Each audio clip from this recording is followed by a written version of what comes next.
My mandate tonight is to state how best the ministry that I'm honored to serve, the Ministry of Government Estates and Information Services, will deploy its assets and budgeted resources excuse me, to meet the needs of Bermudians during the next fiscal year. Now, Madam Premier, I begin by providing a brief profile, as my colleagues have, of the Ministry of Government Estates and Information Services. It is comprised of the Department of Public Lands and Buildings, the Bermuda Archives, Information Technology Office, the Bermuda E-Government, and the Registry General, along with the Ministry Headquarters. So that's the profile. Our largest department, forgive me, is Public Lands and Buildings. Now, it's responsible for some 800 buildings, including schools, office buildings, residential buildings, and other structures. The department also has the responsibility for vacant lands, including arable land, a number of islands, marine parks, which is the body of water surrounding those islands, and the seabed of Bermuda. Important and complementary to the physical assets are the human capital element. Now, the department employs some 140 individuals, men and women, who perform the vital role of upkeep, repairs, management of the vast property assets of your government.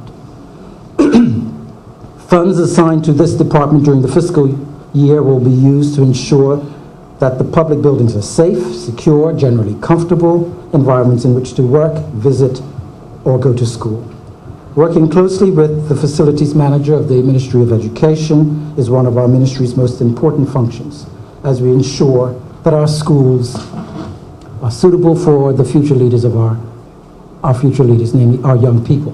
Only 2 days ago, the chief surveyor and his team met with Ministry of Education officials in order to address some improvements at Purvis Primary and the Prospect Primary schools.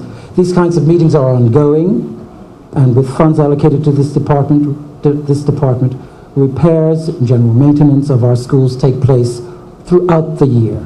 The importance of a satisfactory and safe environment for our school children must always be kept at the forefront.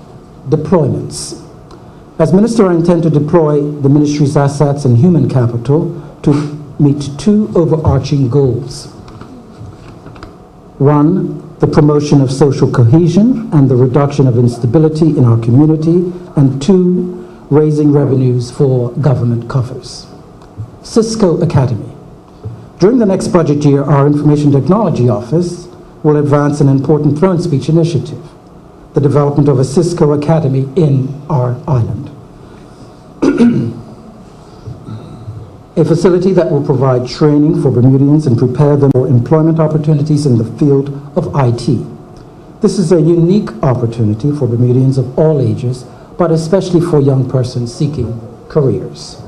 They will be able to attend a local Cisco Academy where, following appropriate training, they will emerge with Cisco Certified Network Associate certifications, thereby obtaining entry-level skills that are the prerequisite for careers in the important field of information technology.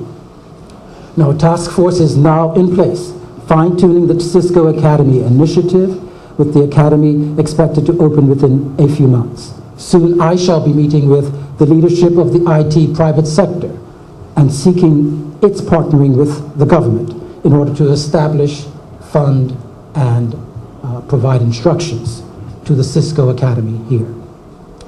Now, associated with the Cisco Academy initiative is a complementary one, is the ministry's 2 to 4 year apprenticeship scheme, excuse me, which is managed through the Department of Public Lands and Buildings.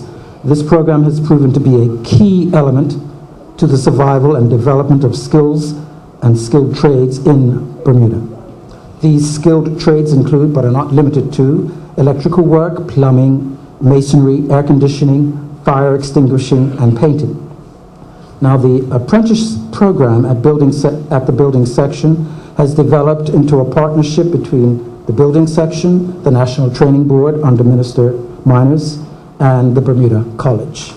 There can be no doubt that the building section apprentice program is of immense benefit, may I submit, as it strives to provide highly skilled, certified tradesmen, not only for our government services, for all of those jobs that I mentioned our buildings department has to cover, but for the community generally.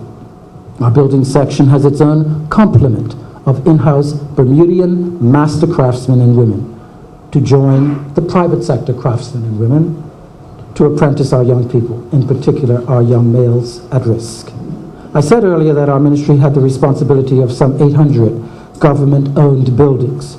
During the year ahead, we shall work collaboratively with other ministries to provide suitable accommodation for critically important government initiatives, whether one-stop shop within the Ministry of Economy, Trade and Industry, or a therapeutic residential facility for persons at risk under the auspices of the Ministry of Youth, Family and Sports, Minister Blakeney's ministry. The one-stop shop will assist Bermudians in the development of their skills in their job search, whilst the therapeutic residential facility will be pivotal in transforming the lives of at-risk youth. It can be seen, therefore, that during fiscal 2012-13, the Ministry of Government, Estates and Information Services funding will be used to promote a major objective, maximizing the potential and providing opportunity for many, many Bermudians. Now, while I've just spoken about the deployment of government-owned buildings to address the government's social cohesion objectives, another strategic aim of our ministry is the deployment and use of government-owned buildings and lands to raise revenues for government coffers. We are in discussions with developers interested in government sites, government buildings and islands for development or leasing or even acquisition. We know that onshore entertainment options on our island and on our islands or on appropriate other government mainland sites are hungrily sought after by the cruise line industry. We will be exploring these possibilities as well. Finally, my ministry is assessing for Cabinet's consideration public-private partnerships whereby private sector funding will be used to renovate or construct new buildings to house government departments.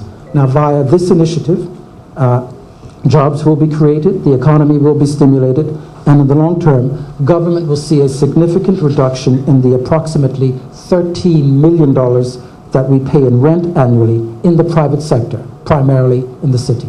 And so that's a cost-saving initiative.